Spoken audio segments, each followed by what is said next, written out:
we've talked about the topic of cross-country flying before, but it's really such a fascinating topic to me because that's what the airplane's for, to go places.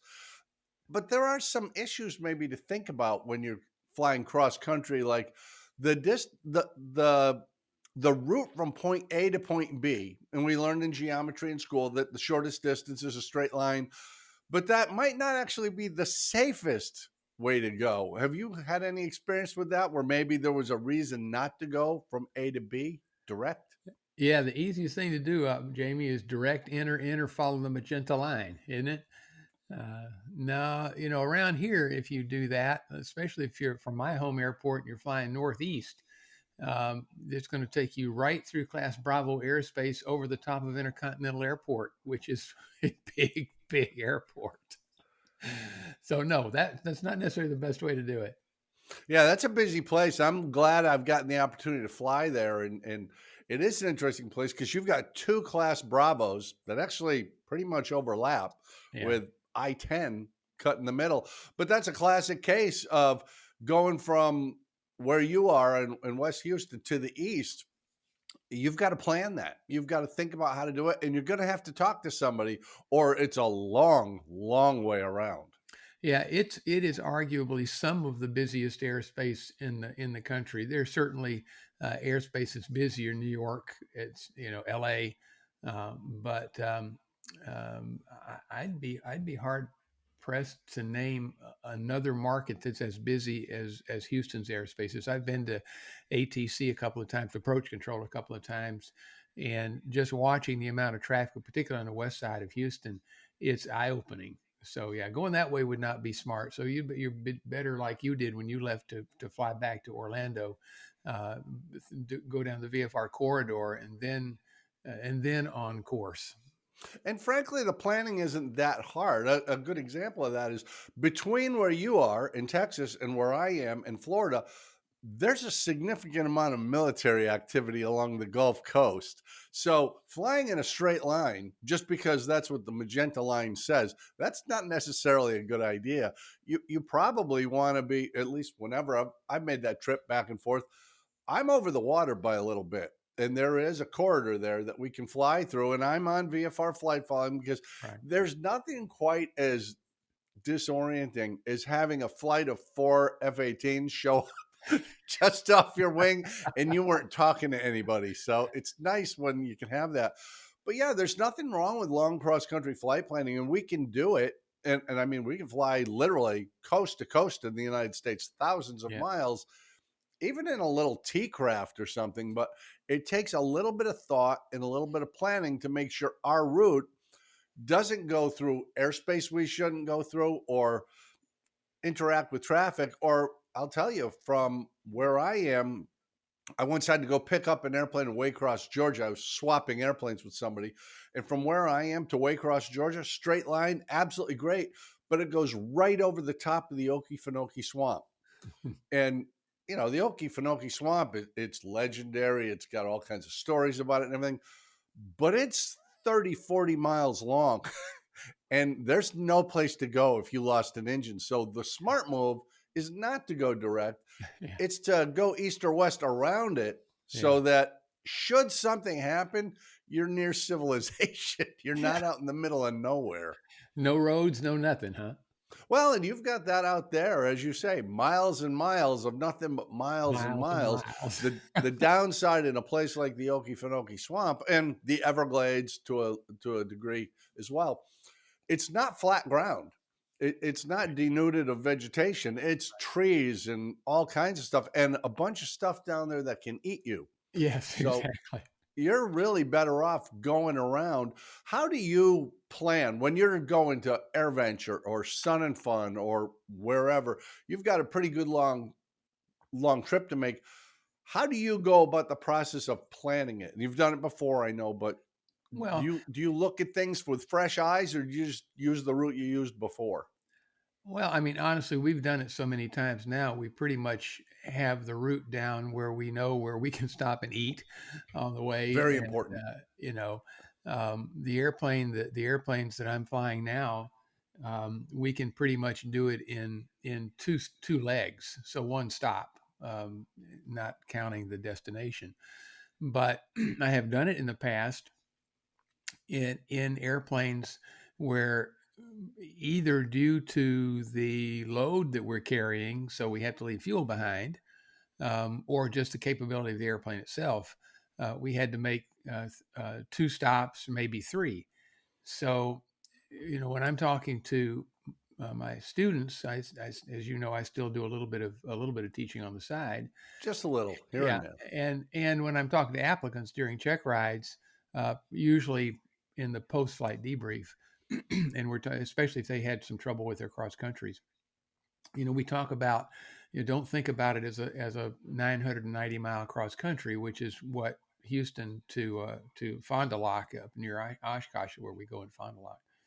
Hmm. It's not a 900-mile cross country.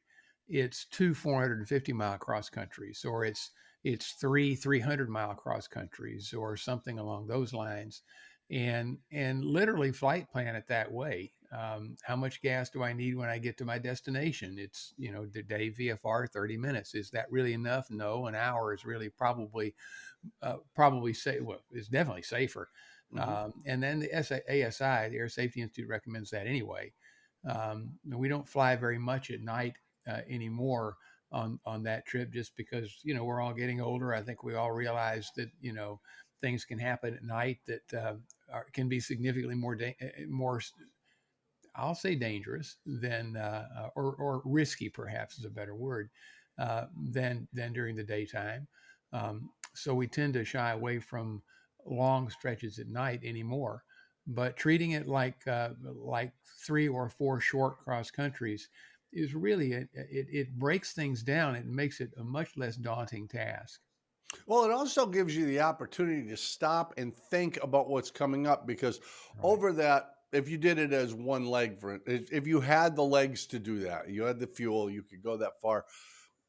By the time you get there, the weather may not be that close to what the forecast was, or Possibly. there may be issues with the facility. Right. So it's nice to be able to stop and think about that. And I've had that where I've actually stopped 60 miles from home on the way home because there were thunderstorms to the west that were moving east into my line of flight. And I Right. know I'm tired, and I know that I'm looking at a delayed image on the Right. GPS. So it's like, you know what? Let's just get on the ground and have a cup of coffee and look at this in real time and see, can I make it to my destination or not? Because it's that rush to get there. Like, I'm almost there. It's probably going to work out. That's a really tough thing. And I got to commend you. You brought up a really interesting thing. You talked about leaving fuel behind because of the load and making multiple legs. I find this hard to believe, Pat, but it's true. One of the leading causes of general aviation accidents continues to be fuel starvation. People who just simply ran out of gas in the air. Right. And I just can't figure out why people do that. That's such a huge risk and it's completely unnecessary.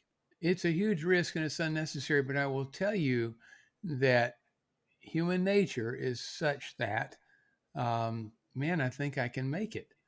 I fell into that trap not once, but twice. I've never run out of gas, but I fell into that trap twice. When I was towing gliders a lot, there was a period of time when we had to move our operation to a field, and there were grass strip, which is typically what we fly out of.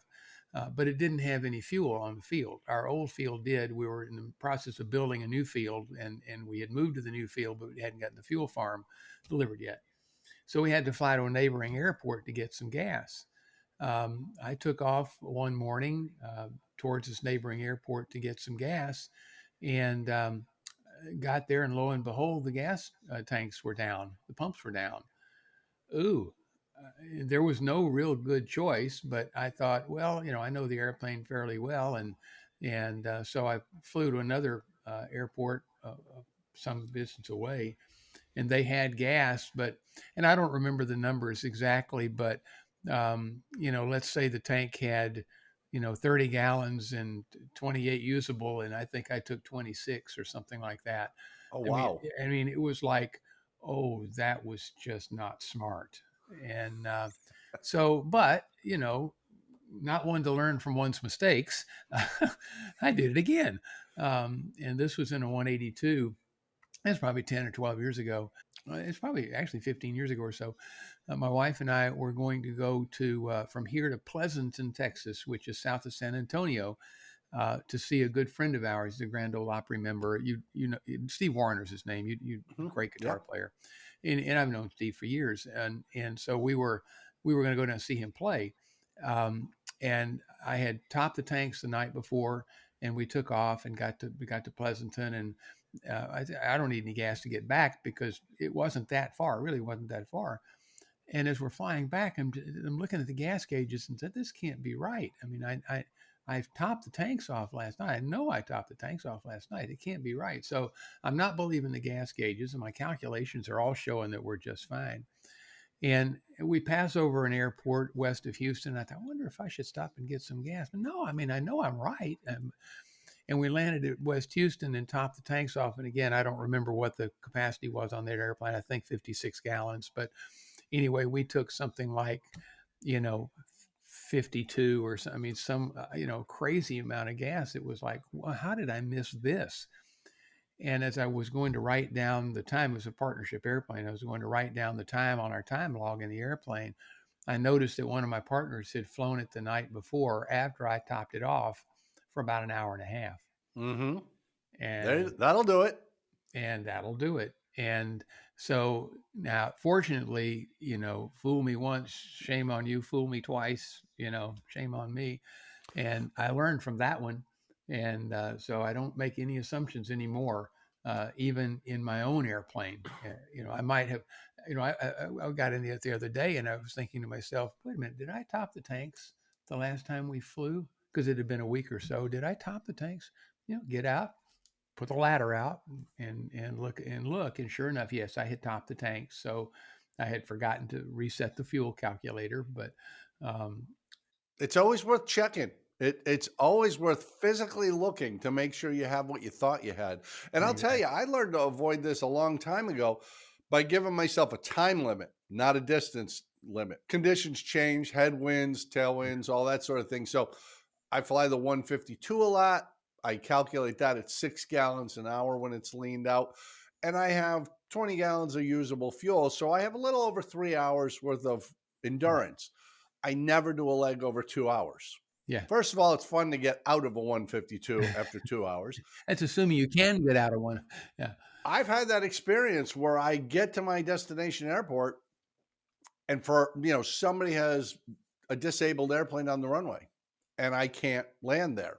Or as you've had, I get to the destination airport and the pumps don't work.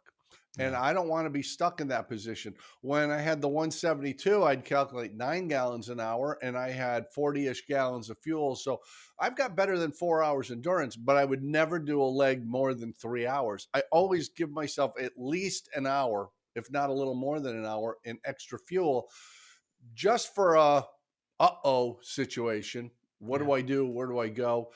And you never know when the weather's going to change unexpectedly and you have to divert or whatever. right. I don't like that feeling of, as you say, I'm watching the fuel gauges, they're bouncing kind of low, and my calculations say I'm good, but am Yeah. I? We flew to Michigan. This is a couple of years ago in the Cirrus that I had at the time, and started out with full tanks of gas. There was a line of thunderstorms between us and there, and I knew we were going to have to divert around it. And the diversion took us almost to Dallas. So we're talking about all almost a 90-degree perpendicular to our direct path to where we were going in Michigan. So north and west to Dallas to get around the tail end of that front, and and then kind of hook to the northeast. The diversion took us longer than I had really expected, and that first leg to Michigan ended up being very close to 5 hours. Now, that's about an hour and a half longer than I like to fly, just for the reasons that you articulated, plus just human comfort, right? Yep. Yep. But I had a lot of time in that particular Cirrus, and I knew that the fuel totalizer was accurate to really a few ounces almost. And I was maintaining a pretty close calculation as well, and everything was matching up. Still, I was watching the gas gauges and the clock, and we landed, and we had, I want to say we had 17 gallons left in the tanks, which is a little over an hour, probably an hour and 20 minutes when you're running lean a peak Hmm. on that airplane. So in this case, the calculations worked, and I had enough uh, time in the airplane to feel comfortable with that. I didn't feel like we were taking an undue risk, and we were in clear visibility, unlimited weather as well, from the point that we got behind that front. So there's a case where it's situationally dependent, and in this That's a good way to particular put it. situation, that I felt very, uh, very comfortable that we were going to be just fine. But I had also made the determination that I'm not going to press my luck. If we really feel like we need to land, we'll land, and we'll get some gas. But in this case, it wasn't necessary for all the reasons that we talked about just a minute ago. There's one other thing I'd like to throw out there, Pat, that kind of combines both of these, the routing and the fuel situation. We're lucky. We live down in the Sun Belt. There are airports everywhere, and it's pretty unlikely we're going to find ourselves 70, 100 miles from the nearest airport. But if we're up north in the Midwest, going out to the West, or, that's a different story. There are places where we might travel from point A to point B, and there really isn't an airport along the route. So sometimes it might be worth planning that route in such a way that it's not a straight line. It's a little takes me a little out of my way, but it puts me in the neighborhood of someplace to go should something happen, because there's a lot of unknowns. This is not all that different than aircraft flying over the ocean. You always want to be within a certain distance of land. There's actually a man, there's a term for that. And I wish I could think of it right now. Is that ETOPS you're thinking Yeah, about? yeah, ETOPS, thank you. But you can't be out over the middle of the Atlantic in a two-engine airplane. You've Yeah, got to be within a certain distance of land, or a time distance of yeah, land. yeah. I And that forgot what makes that sense. is. We can plan our own flights the same way. So if we're flying along and we notice the alternator is discharging, or gee, like you said, this fuel burn doesn't seem to be what I thought it was. It'd be nice to have someplace to go in the middle where I don't have to plan some massive diversion. And Yeah. gee, I didn't look into that airport at all. I don't even know if they have services. So a little bit of planning. And when I came from Houston to here, we did sit down at a table at the airport and kind of go over the routing and how we want to think about this and what's the best practices. That time spent sitting at a table talking to somebody with local knowledge, Yeah. man, that can save a lot of stress when you're in the air. Yeah, you mentioned being in the Sun Belt, and that's true. Obviously, we certainly are in the Sun Belt. But when you start getting, um, I'll just use kind of Austin as a cutoff point heading west. Hmm. When you start getting much further west than Austin, um, and you start getting out into the further west Texas, I'll put it that way. There are not that many airports out there either. Certainly not those that have services. Hmm. So, just because we live in the Sun Belt doesn't mean we automatically have an airport on every corner. It really depends on where you are in the state of Texas. Pretty much in the central east, and east of central Texas, pretty good. But you start getting out in West Texas, and man, oh man, you better start thinking about where you're going to get gas, and do they have it, and maybe call the FBO, find out what their hours are. If it's even if it's in ForeFlight or whatever, whatever source you're looking at, a telephone call to the FBO to make sure they're open and do they have gas before you take off is not a bad idea. Yeah, I planned a flight out to Buckeye, Arizona last year. Unfortunately, I didn't end up making it, but there were a bunch of parts of that flight where maybe I had a 140-mile leg where I would land, because there was no way I was going to make it to the next airport down the line. It's Yeah, just too exactly. far. So sometimes, yeah, you have to stop thinking in terms of I want to get there and start thinking of terms of let's just make this a bunch of incremental steps, a bunch of fun short flights if necessary. And hey, if I have to stop and spend the night someplace because of whatever, that's okay because it's about the adventure. Yeah, it's all about the adventure. We've had to do that coming back from Sun and Fun a couple of times, just big fronts coming through. So we'll land in Mobile or someplace like that, and do the Naval Air Station Museum or something, and just wait till the front passes and come out and home the next day. You just it's part of general aviation. I have had that experience, and it's why I carry a credit card, Pat. That's Hey, your get out of thanks, jail man. I free card. appreciate it. This is a good topic that I think a lot of people could benefit from. And if we could just prevent a few of those fuel starvation issues, or maybe keep somebody from planning a straight route that they didn't realize took them through a restricted area or a prohibited area, because Right. that's a big headache. So plan properly, click the like button, share this video on social media because you know your friends want to know you're part of this. And of course, subscribe to the channel because well, you just should. That's all I can say. You just should. And we'll see you next time right here on the MadPropsAero channel using your personal device. All right. Adios.